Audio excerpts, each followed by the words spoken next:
আমাদের গোপাল ঠাকুর ভুলে গেছে, এটা অনেক কিউট গোপাল। কিউট ইউটিউবে ভিডিও হচ্ছে, ভালো করে কিউট গোপাল এখানে আছে। এইটা মাখন আছে, আলিন মাখন। সব ঠাকুরকে দেখিয়ে দাও। মা লক্ষ্মী কেমন আছে? মা লক্ষ্মী বলো, ভগবানকে বলো যেন এবছর এরকম। আর এর উপরে আউল আছে, একটা আউল। আউল? আর এখানে একটা গণেশ। গণেশ ঠাকুরকে বলে দাও যে কালকে পুজো হয়েছিল, গণেশ পুজো। হ্যাঁ, গণেশ পুজো হয়েছিল।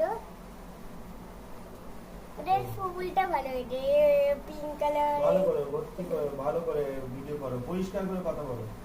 আর তোমরা কি গণেশ পুজোতে করতে দাঁড়িয়ে দিন? আর এটা বাসলাম বলি